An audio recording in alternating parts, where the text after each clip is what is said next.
উপজেলা সম্মানিত সম্পাদক প্রকাশক, আমাদের সকলের মধ্যমণি, আমাদের সকলের শ্রদ্ধা ভাজন জনাব শফিকুল ইসলাম বক্তব্য রাখবেন। জনাব শফিকুল ইসলাম, আমরা প্রধানের মাধ্যমে অভিনন্দন জানাচ্ছি তাকে।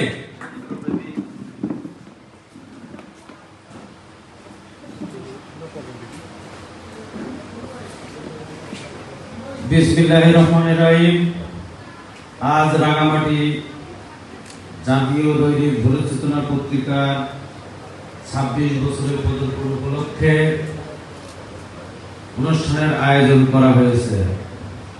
এই অনুষ্ঠানে প্রধান অতিথি হিসেবে উপস্থিত আছেন জনাব মুশাররফ হোসেন খান, রাঙামাটি পার্বত্য জেলা প্রশাসক মহোদয়।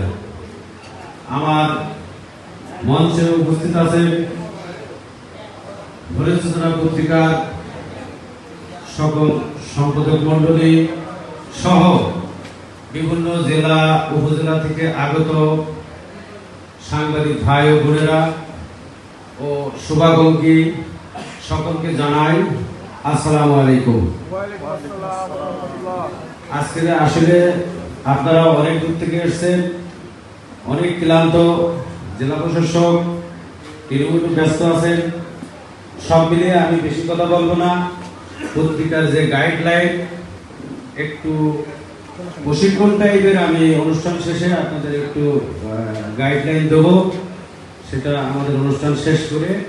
ইতিমধ্যে আমি একটু বলতে পারি যে পাবলিক প্লেসে বা আমার এই অনুষ্ঠানে এখন যারা খুলনা জেলা প্রতিনিধি নুরুল হক আমাদেরকে জানাইছে বা এখানে বললো যে আমি 4 মাস পত্রিকা পাই না, কিন্তু আমি এখন এখানে আপনি দেখবেন যে আমার দৈনিক পত্রিকা, দৈনিক একটা সংখ্যা, প্রত্যেক দিনের পত্রিকা আমি দেখাতে পারবো। কিন্তু দুঃখ, আমি এখানে পাবলিক প্লেসে কাউকে কোনো ছোট করতে চাই না। অন্যান্য এলাকায় পত্রিকা দেব কি? ওই এলাকার সহকারী সম্পাদক আফজাল সাহেব, উনি 1 বছরও অফিসে যোগাযোগ করে না। বলেন তো আমি পত্রিকা কিভাবে পাঠাবো? গত বছর শ্রীমঙ্গলে 25 বছরের পদার্পণ উপলক্ষে ওই যে দেখা হলো, ওই খুলনা ডিভিশন সহকারী সম্পাদক আফজালের মাধ্যমে ওইখানে তার দায়িত্ব ছিল, সে ওইখানে পরিচালনা করবে। এখন আমার গোটা 1 বছর সে আমার অফিসের সাথে কোনো যোগাযোগ করে না। আমি সেই জেলাতে কিভাবে পত্রিকা বানাবো বলেন? আমার পত্রিকা ডেইলি পত্রিকা, এই বিষয়ে আপনারা নিশ্চিত থাকতে পারেন। আপনারা আন্তরিকতার সাথে ভোরের চেতনায় কাজ করবেন, কোনোভাবে 2 নম্বরে অথবা অসৎ উদ্দেশ্যে পত্রিকাতে কাজ করতে পারবেন না। কারণ আমরা জানুয়ারি মাসে 25 সালে আমরা আপডেট করব ইনশাআল্লাহ। আপনারা মানে সঠিক যারা আমাদের সাংবাদিকতা বা কলম বা আপনারা লিখতে পারবেন, এইগুলো যা থাকবে, যাদের এক কথায় মানে পারফরমেন্স আছে, তাদেরকে আমরা রাখবো। আমরা অনেকে জেলা প্রতিনিধি বুরুচিদের মাধ্যমে তাদের রিকোয়েস্টে আমরা নিয়োগ দিয়ে থাকি, ছবি ড্রপ করে। এই কারণে অনেকে আমরা কাজ করতে পারি না। এই জন্য আমরা এগুলো একটা সংস্কারের সিদ্ধান্ত নিয়েছি। ইনশাআল্লাহ আমরা অনুষ্ঠান শেষ করে আমরা ঢাকাতে যেয়ে একটা সিদ্ধান্ত নেব। তবে পরিশেষে আরেকটা কথা হলো, সেটা হলো আমাদের অনুষ্ঠানে এখানে রাঙামাটি প্রোগ্রাম সেট আপ করার পরে আমি জানতে পেলাম যে সরাসরি অনেক জেলায় এখানে গাড়ি নেই, আসে না। ইনডাইরেক্টের কারণে যে পরিবহন আছে, ট্রেন আছে, এখানে আসে না অনেক জেলাতে। সেই কারণে অনেক জেলার লোকজন আসতে পারে নাই। এবং গত 5 তারিখে যে সমস্যাটা সরকারের, যে আপনারা সবাই জানেন বিষয়টা, অনেকে অনেক সমস্যার মধ্যে পড়ে তারা লাইনচ্যুত অবস্থায় আছে।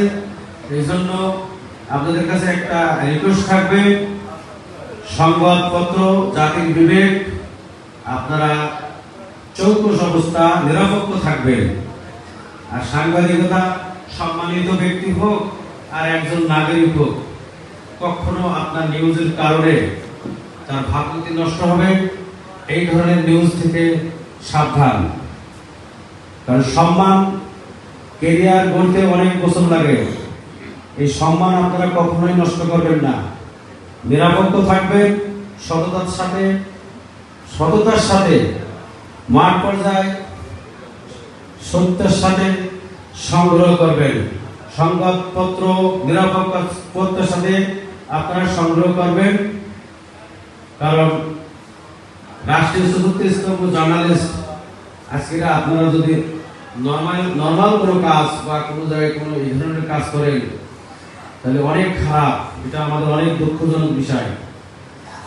এই জন্য আমি এখন আপনাদের পরে এই বিষয়টা সব বিষয়তে আপনাদের সাথে খোলামেলা একটু আলাপ করব।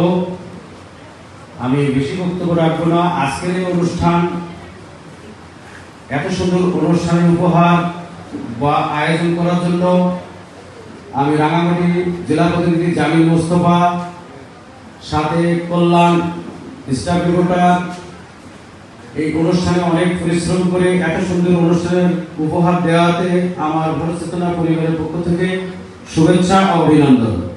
সেই সাথে জেলা উপজেলা থেকে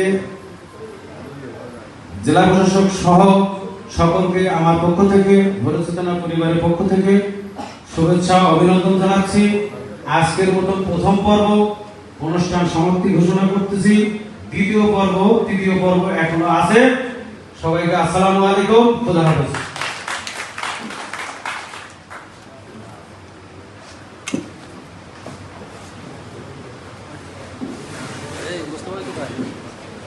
জামিল ভাই